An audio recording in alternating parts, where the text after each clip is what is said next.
Hola, ¿cómo están? Muy buenos días. Qué gusto grande me da poder saludarlos, darles la bienvenida, empezar juntos la mañana con toda la información importante, que es muchísima. Así que, si están listos ustedes, estoy lista yo. Vámonos a un resumen de lo más importante. Y es que el huachicol fiscal otra vez es noticia. El cártel Jalisco Nueva Generación creó un imperio que se valió de buques cisterna para robar combustible, usó puertos que no tenían infraestructura para descargar barriles y hasta una empresa extranjera que ha ayudado a comprar diésel ilegal. Y es que claro, pues si es un negocio transnacional, tiene que haber colusión con empresas internacionales. El gobierno de México sigue su lucha o su esfuerzo de lucha contra el huachicol. En el primer año se han asegurado más de 98 millones de litros de hidrocarburos en 26 estados y se han clausurado casi 2,000 tomas clandestinas, así lo aseguró el secretario de Seguridad, García Harfuch, que compareció ante senadores. En diputados se aprobó la nueva ley de la Armada que permite a la Marina operaciones de seguridad y ciberseguridad, abordar buques para prevenir delitos. Ya la mandaron al Senado. Y cayó otro implicado en el caso del líder limonero de Apatzingán, Bernardo Bravo. Recordar que Bernardo fue secuestrado y asesinado. Y bueno, pues hay un nuevo implicado en este caso. Siguen los golpes a la barredora. Detuvieron a Iván de Jesús N. El Chudi, exsecretario del Ayuntamiento de Teapa, en Tabasco, señalado por cobros irregulares, abuso de autoridad, vínculos con la barredora. A un año del asesinato del padre tzotzil Marcelo Pérez en San Cristóbal de las Casas, Chiapas, agentes de la Fiscalía Estatal detuvieron a un segundo involucrado, Héctor N. El Chessman, presunto líder del grupo de los motonetos. El huachicol fiscal, este robo a todos los mexicanos, ¿quiénes los involucrados? Por lo pronto, el cártel Jalisco Nueva Generación, que creó todo un imperio del huachicol fiscal. Lo que revela la agencia Reuters es tremendo. De acuerdo a una investigación, este grupo criminal se valió, ahí le va, de buques cisterna para contrabandear combustible, de puertos, que bueno, pues si se operan desde puertos, tiene que haber colusión con autoridades, ¿no? La agencia reveló un video proporcionado por una fuente anónima de lo ocurrido el 8 de marzo cuando una embarcación petrolera, Torm Angs, llegó a Ensenada, allá Baja California, con 120,000 barriles de diésel que habían recogido desde Canadá. Al llegar a México descargaron varios camiones. Los fueron descargando. Ese puerto no tiene la infraestructura para esas operaciones, de acuerdo a testigos. Pues todo ocurrió por parte de contrabandistas vinculados al cártel que no actuaron solos. Hay una empresa en Houston, Texas, identificada como Icon Midstream, que colaboró para comprar el diésel. Lo hicieron pasar por lubricantes. Adquirió el buque para entregarle a una empresa fachada de la organización criminal. Y así el video. Y así las operaciones, así descargan. Y bueno, pues entenderá usted, ¿no?, que es un delito que no se puede esconder fácilmente. O sea, son buques de estas dimensiones, son vehículos para transportación también inmensos, son operaciones en un puerto. ¿Cómo esconder eso? Pues si no se esconde, entonces ¿qué? ¿Se paga para que la autoridad mire a otro lado? ¿O están coludidos? ¿O cómo le hacen? Bueno, por lo pronto ya se empieza a documentar un poco más de cómo es que operan y de cómo sí, pues efectivamente hay vínculos internacionales para hacer de este negocio, el huachicol fiscal, uno que es transnacional, que va más allá de la frontera. Justamente compareció ante el Senado el secretario de Seguridad, García Harfuch, informó de varios temas, habló de muchos temas, habló del combate al huachicol, que es lo que le venía mencionando, y habló también de la detención de otro líder implicado de otra persona, otro criminal vinculado en el caso de el asesinato del líder limonero de Apatzingán, Bernardo Bravo. Como recordarán, Bernardo fue secuestrado y asesinado este fin de semana por defender a los limoneros y a los agricultores en general, por denunciar extorsiones. Desde el mismo lunes capturaron a Rigoberto N., le dicen el Pantano, dicen que es el autor intelectual y el jefe de las extorsiones. El secretario reveló que hubo una segunda aprehensión, pero no dio detalles sobre la identidad del otro probable responsable. Pero fíjese, sí, mataron a Bernardo Bravo por defender a los limoneros, por denunciar las extorsiones, igual que a su papá. Al papá de Bernardo también lo mataron, también era líder limonero, también denunció extorsiones, también lo mataron, igualito. Nada más que hace 9 años. ¿Y qué cambió en Apatzingán? Pues por lo visto nada.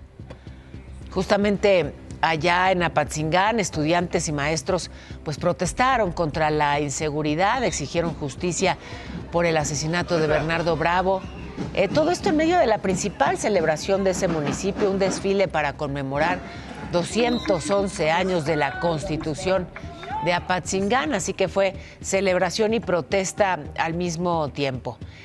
El lunes les informé de pues este primer año que se cumplió ya, la misa y peregrinación en memoria del padre Tzotzil Marcelo Pérez. Al padre lo mataron hace un año en San Cristóbal de las Casas, Chiapas, y bueno, pues digamos que justo en el aniversario, una interesante coincidencia, la Fiscalía del Estado detuvo un segundo involucrado en el crimen. Se llama Héctor N., le dicen el Chessman, es líder de los motonetos y dicen las autoridades que está relacionado con varios hechos violentos desde 2023 en esa región. Pero sí llama la atención, ¿no? Que fíjese, aquí 2 casos, los que le acabo de mencionar. El del padre Tzotzil. Se cumple un año, lo recordamos, lo conmemoran y de pronto la autoridad detiene a alguien. En el caso de Bernardo Bravo, un asesinato sí de alto impacto que sacude porque era pues un líder con mucha notoriedad, que usaba los medios digitales para defender a los agricultores y entonces, después de que matan a Bernardo, detienen a quien señalan como el que encabeza las extorsiones. Pues entonces, si ya sabían que encabezaban las extorsiones, ¿por qué no lo detienen antes? Tiene que haber un crimen que llama la atención nacional para que la autoridad presente ahí a un detenido. Eso pareciera, ¿eh? Eso pareciera.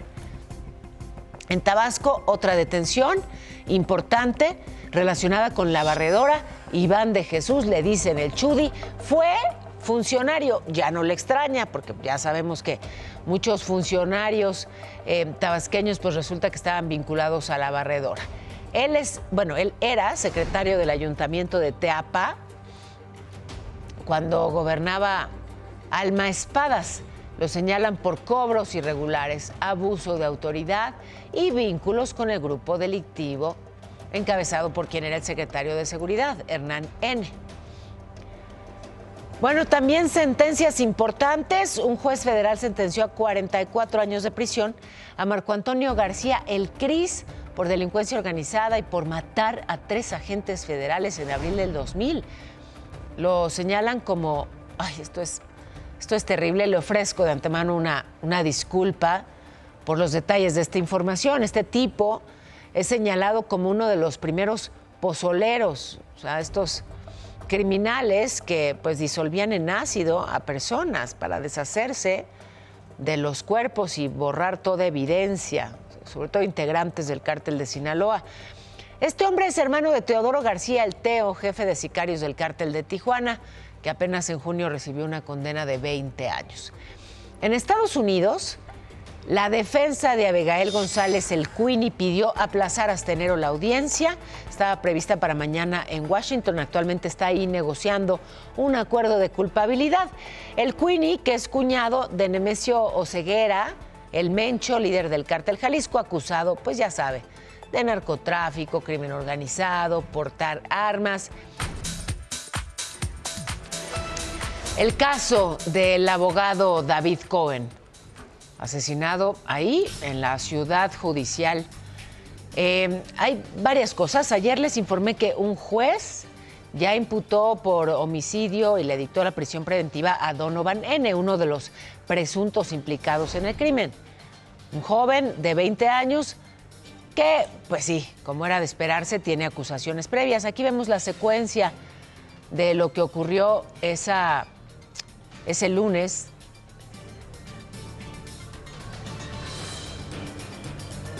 Cómo los jóvenes lo atacan, las personas que están en las cercanías se echan a correr, reaccionan el guardaespaldas del abogado, en fin.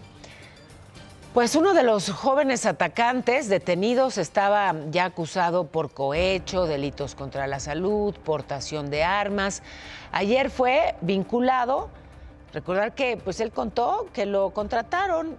Se mencionó primero la cantidad de 50,000 pesos, luego se habló de 30,000.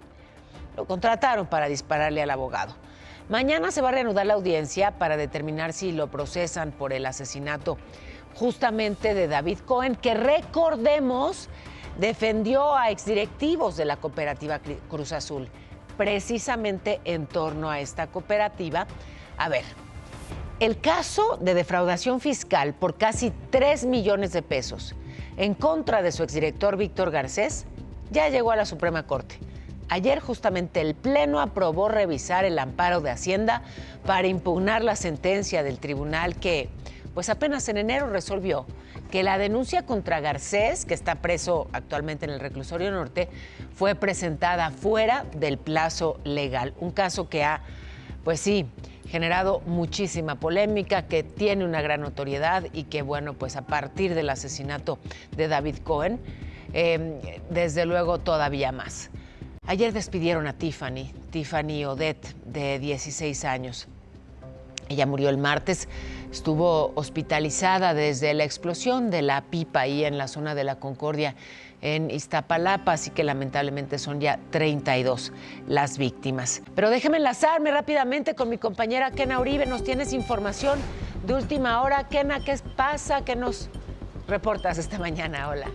¿Qué tal? Muy buenos días, Pau. Cayó el chofer de Tufesa. La Fiscalía de Sonora confirmó esta mañana la detención de Javier N., de 51 años, uno de los conductores señalados por la trágica volcadura de un autobús de pasajeros en la carretera federal Guaymas-Sonora, que aquí le informamos, ocurrido el pasado 17 de octubre, donde desgraciadamente murieron 7 personas. De acuerdo con las investigaciones, el chofer y su acompañante se habrían quedado dormidos al volante y tras el impacto huyeron del lugar, dejando a los pasajeros heridos. Javier N. está acusado de homicidio culposo y lesiones graves y será presentado ante un juez. Mientras tanto, las autoridades continúan buscando a su compañero, que aún está prófugo. Es la información esta mañana, Pau. Estaremos muy pendientes de este caso. Y te lo agradezco muchísimo. Gracias.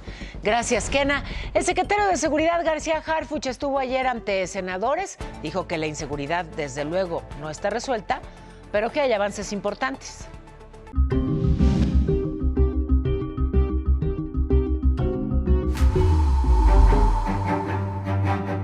El secretario más popular del gabinete llegó al Senado partiendo plaza y no le fue nada mal. Todos los partidos le reconocieron el trabajo para tratar de pacificar al país. El secretario dio cifras como el aseguramiento de 98 millones de litros de hidrocarburos, más de 1,500 narcolaboratorios destruidos por el ejército, la detención de 35,817 personas, pero el dato más destacado fue la reducción de los homicidios dolosos. 27 homicidios menos diarios que en septiembre del 2024. Nuestro trabajo es medible.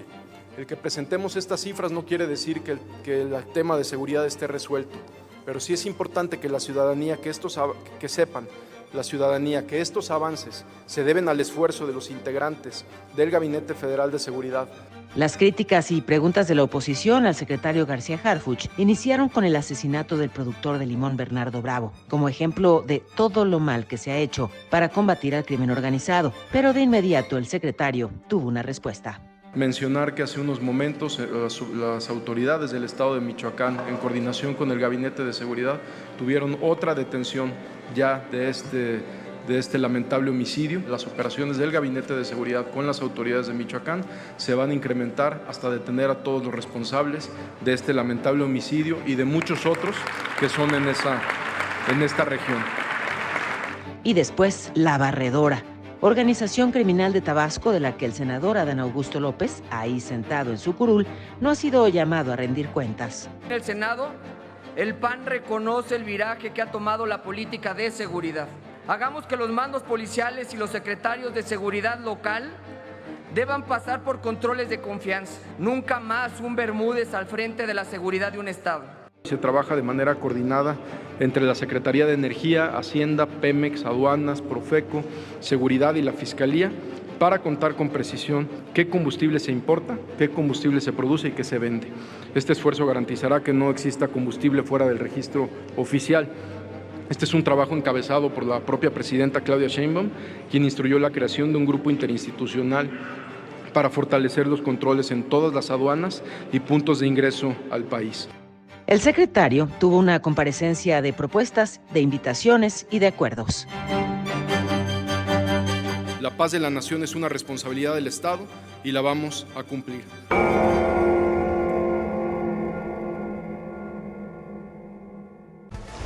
Aquí le informé de la licencia que solicitó el senador Gerardo Fernández Noroña para ir a Palestina. Le informé también, como él mismo reportó, que el vuelo va a ser pagado por los Emiratos Árabes Unidos. Él también dijo que fue una invitación que le hicieron cuando presidía el Senado por su solidaridad con Palestina. Ahora, pues defendió su salida, insistió en que no está violando la ley, aunque lo tiene prohibido por la Ley de Responsabilidades, el Código de Ética del Senado y los lineamientos de Morena. Dime en qué viola la ley. Dime en qué viola la ley. Dime que dice ahí que tienes prohibido recibir invitaciones. Dime que dice ahí que tienes prohibido aceptar invitaciones. Dime que dice ahí que no debes ser solidario con un pueblo que está siendo masacrado. Óiganme. Y bueno, justamente ante esta polémica ya hay quien defiende al senador Fernández Noroña, justamente su compañero de bancada y coordinador de Morena en el Senado, Adán Augusto López, quien, bueno, pues lo defendió, sí, dijo que el viaje no es un regalo ni una violación a la ley, lo justificó como una invitación. Irán. Una Z con la información, así que vamos a arrancarnos rápido. Y un tren descarriló en Tlaxco, Tlaxcala. Uno de los operadores resultó herido, así quedó el tren. Y bueno, pues, ¿qué fue lo que pasó? No saben, se desconocen las causas. En más información de nuestro país, el alcalde de Santa Catarina, Nuevo León, Jesús Nava, realizó una evaluación de daños tras el incendio del martes. Sostuvo que fue provocado por mal manejo de diésel en un taller. En Tequila, Jalisco, se incendió una bodega de combustible, se reportaron lesionados, pero el fuego consumió varios contenedores con hidrocarburo. Vámonos al norte de la República. La Fiscalía de Chihuahua presentó la cédula de identificación forense, una herramienta que va a permitir la aceleración de identificación de cuerpos. 2 víctimas liberadas y 10 secuestradores detenidos.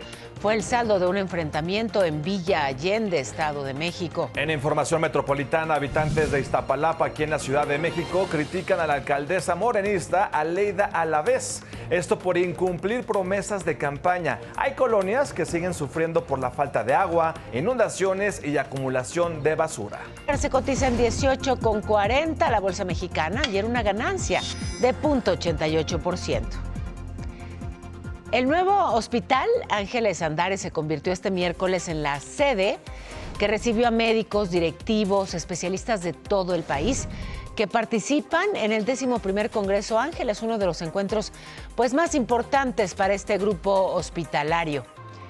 Ahí estuvo el licenciado Legario Vázquez Aldir, presidente del Grupo Basol, con su esposa, Marcela Garza de Vázquez, iniciando pues 3 días dedicados al intercambio de conocimiento, innovación y experiencias en el ámbito de la salud.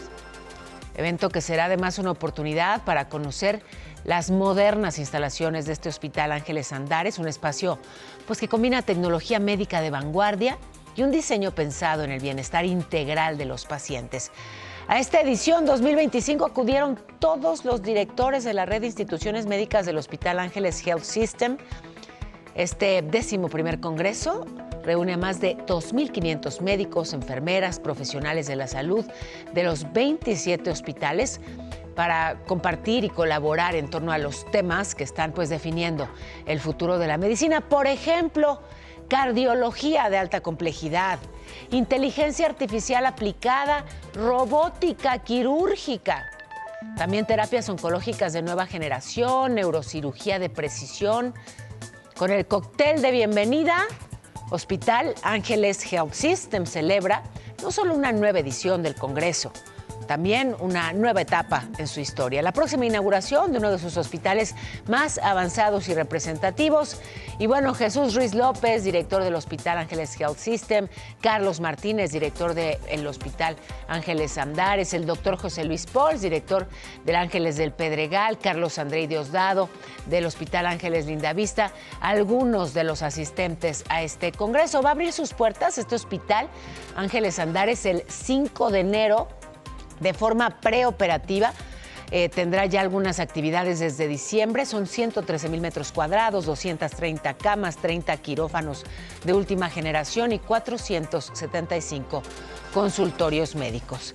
Y la Cámara de Diputados aprobó ayer la cuenta pública 2023 del 5º año del gobierno de Andrés Manuel López Obrador. Y fíjense, hay un pendientito de 52,000 millones de pesos. Sí, 52,000 millones de pesos pendientes de aclarar. La oposición acusó a Morena y a sus aliados de darle carpetazo a ese pendiente y que, ¡pum!, nos olvidemos de las irregularidades que observó la Auditoría Superior de la Federación. En comisiones, también ahí en diputados, se aprobó por unanimidad el dictamen de la iniciativa que le da seguridad social a los pescadores. Una actividad que ocupa en el país alrededor de 216,000 trabajadores, más del 80% en la informalidad, con un sueldo promedio de 7,000 pesos mensuales. Y el Pleno de la Cámara también aprobó la nueva ley de la Armada para que la Marina pueda hacer operaciones en el ciberespacio y abordar buques. Esto con la idea de prevenir delitos. Ya la mandaron al Senado. Oigan, ¿ustedes han escuchado hablar del Viagra del Amazonas? ¿Quieren que vayamos a la escuela? ¡Vámonos! Ahora sí se pusieron muy atentos, ¿verdad? Ahora sí de pronto les interesan los temas educativos, muchachos.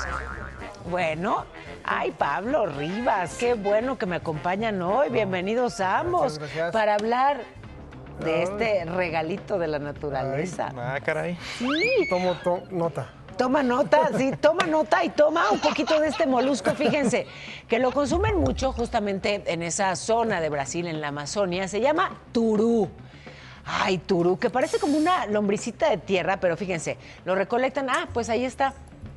Así lo extraen, justamente porque se alimenta de troncos en descomposición. Y entonces, así los van sacando, ¿no? Con unos golpecitos primero y luego los van extrayendo. Dicen que saben así como algunos mariscos. ¿Quién sabe si esté tan rico o no? Pero lo que importa es el efecto. Bueno. Eso es lo que está muy coqueto, por algo le dicen el Viagra del Amazonas. Es rico en calcio, en proteínas, y ellos están convencidísimos de que tiene efectos afrodisíacos. Y entonces, para que sepa más rico, lo comen así en sopita, o fritito, o hasta con limoncito, leche de coco, o así nomás. Sí. Aquí, por ejemplo, la güera, ya la vieron, ¿no? Órale. Estos así. Ya. No lo dudaron. Chulada. ¿Y qué creen? Que ya después de ahí se armó la fiesta. Perfecto.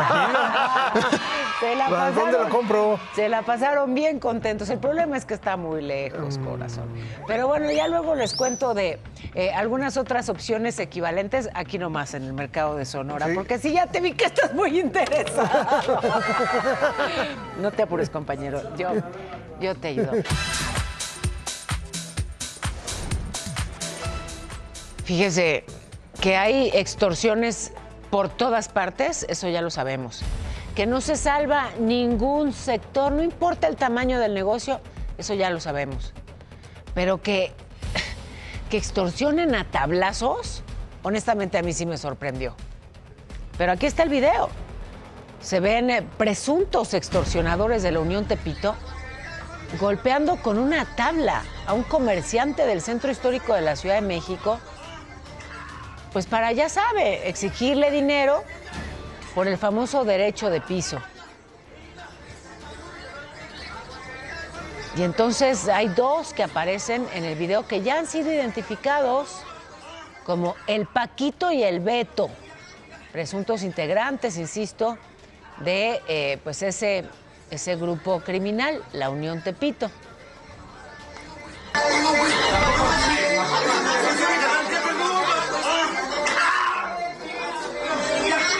Ayer le informábamos también de este caso pues muy lamentable, terrible.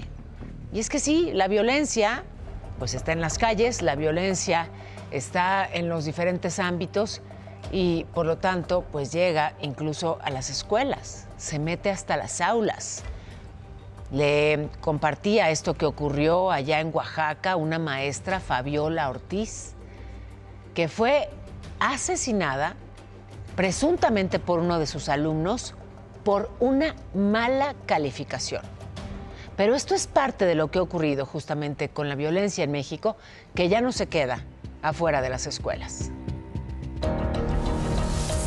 Todos los días los maestros en México enfrentan múltiples desafíos: bajos salarios, falta de infraestructura, la presión de los sindicatos y en algunos casos la violencia que permea la sociedad. Pero ahora ese riesgo ha llegado hasta los salones de clases.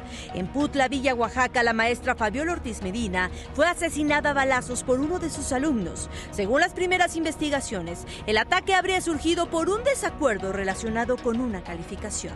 Ocurrió a plena luz del día, mientras Fabiola llegaba al estacionamiento del Colegio de Bachilleres 6, como todos los días, para impartir sus clases. De repente, el joven se le acercó y le disparó. Sin embargo, este lamentable hecho no es aislado. En octubre de 2023, un estudiante de secundaria en Ramos Arizpe, Coahuila, apuñaló a su maestra tras acusarla de malos tratos.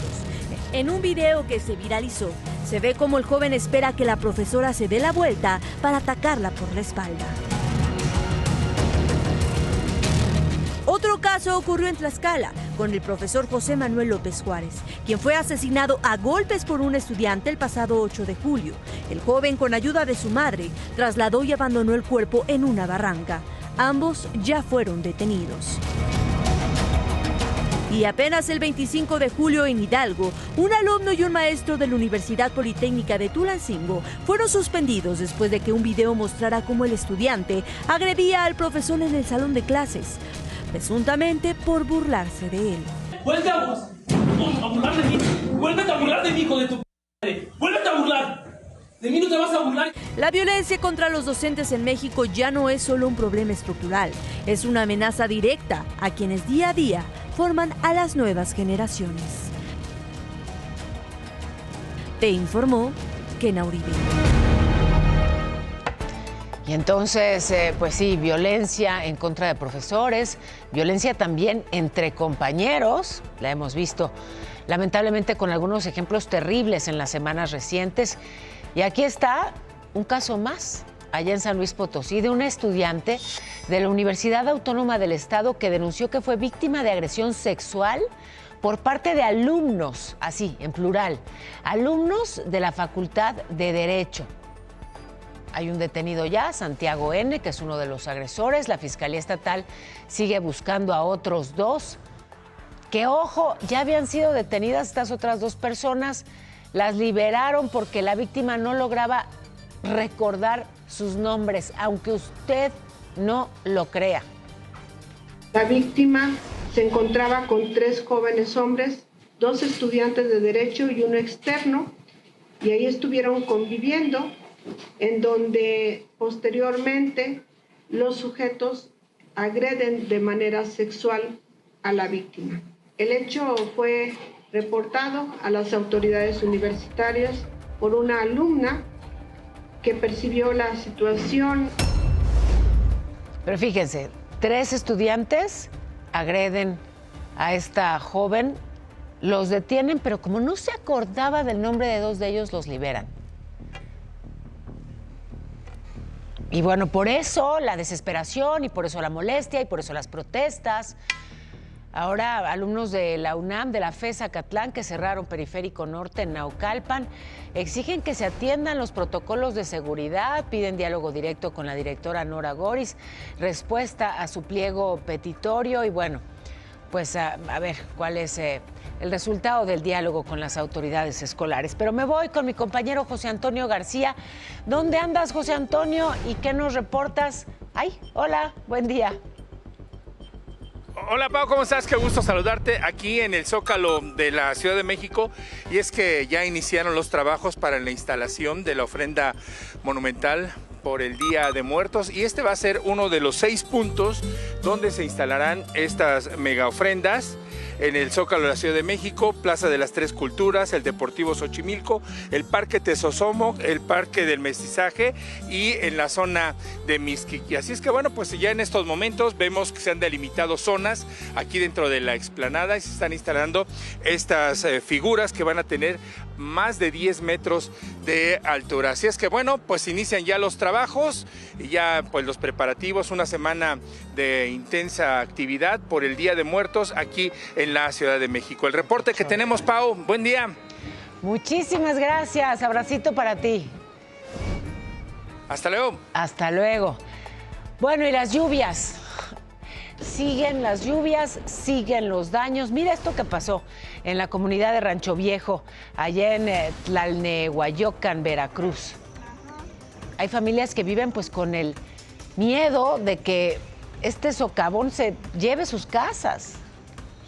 Pasan los días, se va haciendo más grande, los vecinos pues han tratado ahí medio de taparlo, pero piden a las autoridades estatales que arreglen esto porque están en gravísimo riesgo. El socavón que estaba ya dormido volvió a resurgir por cuestión de la lluvia. Aquí está esta ahí donde vivo y otra que está para allá, atrás. Y yo mira, pues ahí está mi fosa, que tengo ahí mi fosa. Y mira, ya se fue el árbol grande, que estaba un árbol así grande. Se fue, está atravesado ahí. Bueno, y le tengo 2 noticias, la buena y la mala. La alcaldesa de Álamo decidió recorrer su municipio pues para ver justamente las afectaciones por las lluvias. Esa es la buena. La mala es que pues se tardó casi 2 semanas en hacerlo. O sea, las lluvias cayeron entre el 6 y el 11 de octubre y ella pues apenas decidió recorrer la zona y a la gente no le gustó. La alcaldesa Lilia Arrieta, bueno, pues fue recibida de esta manera.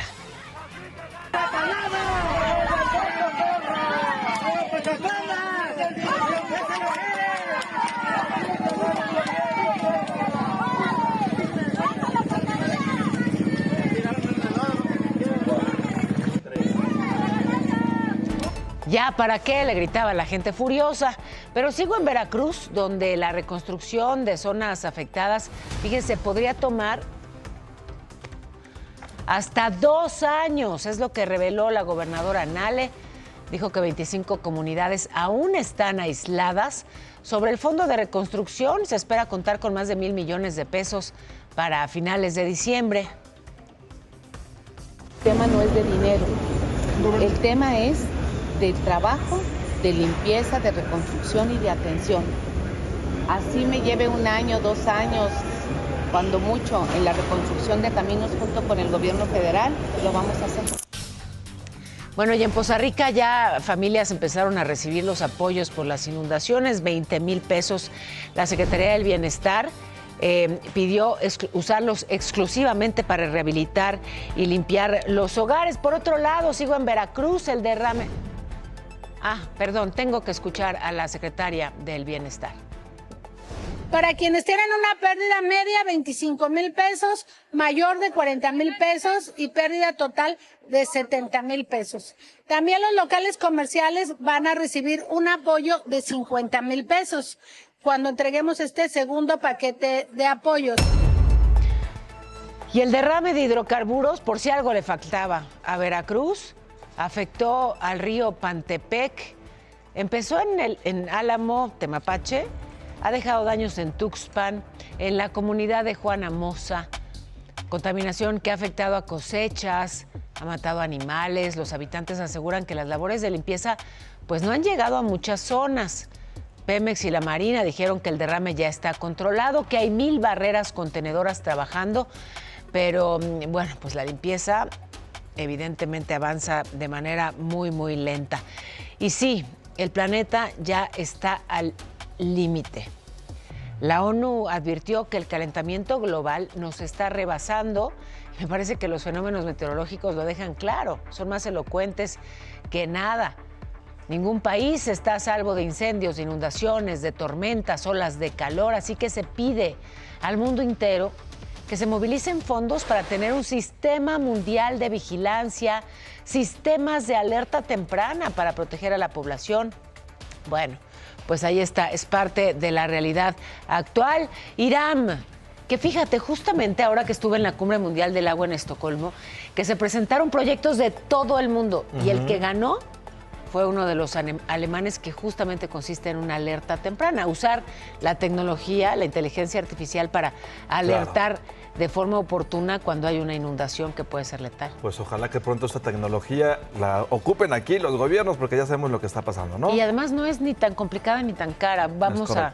Vamos a insistir en eso. ¿Cómo se va a portar el cielo, mi cielo? Mi cielo, les platico rápidamente que la onda tropical número 39 y un canal de baja presión va a ocasionar lluvias muy fuertes en Oaxaca, Chiapas y la península de Yucatán. Sí, les va a seguir lloviendo, así que por favor cuídense mucho y a tomar precauciones. Además, el frente frío número 10 se va a aproximar al norte de nuestro país, para la Ciudad de México. ¿Qué pasa para nosotros, los chilangos y las chilangas? Máxima de 25, mínima de 11. Hay solo 10% de probabilidad de lluvia. A lavar el coche y atender la ropa.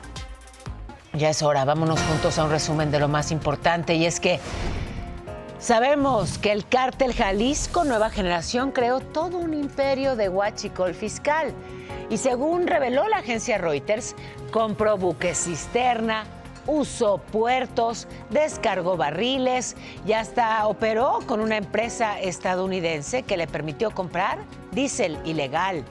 El secretario de Seguridad, Omar García Harfuch, reportó ante senadores que en el primer año de gobierno se aseguraron más de 98 millones de litros de combustible.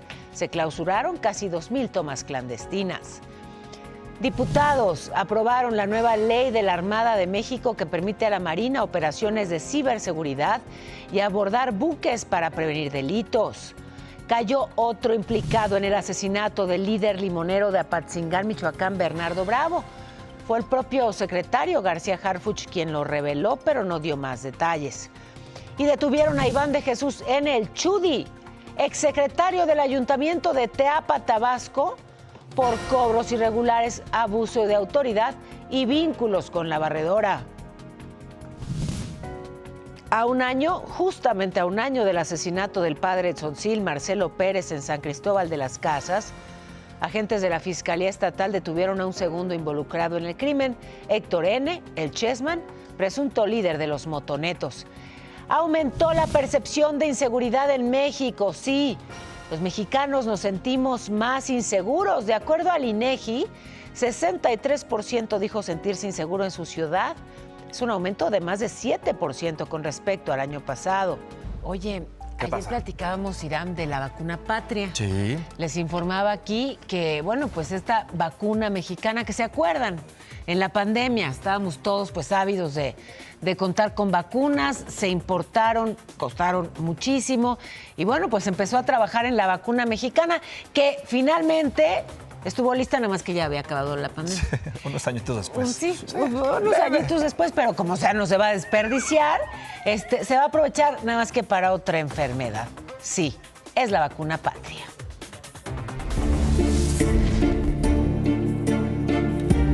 El 31 de diciembre del 2019, el coronavirus se propagó por todo el planeta.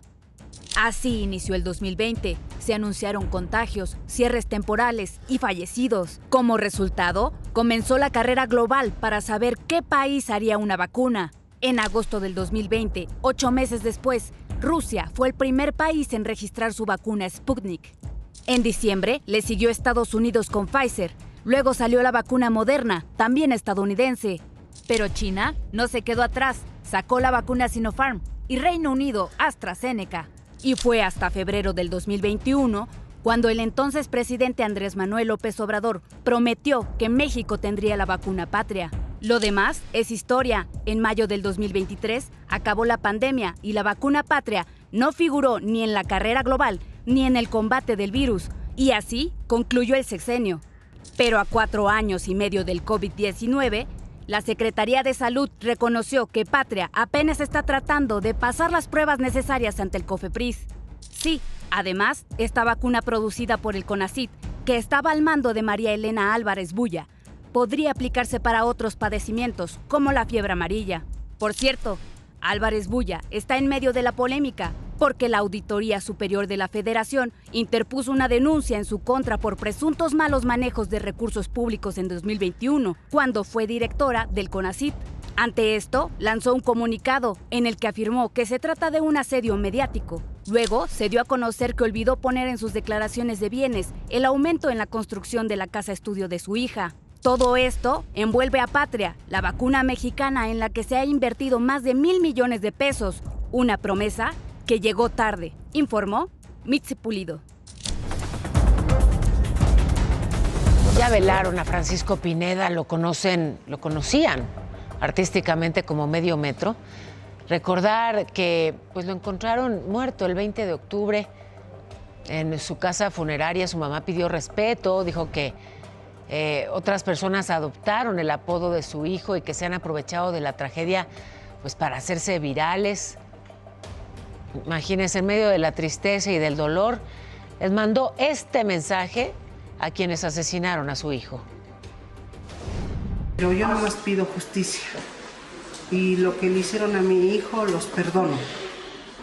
Los perdono y les mando 1000 bendiciones a esas personas que me entregaron mal. Nada más que sí, que no quede así.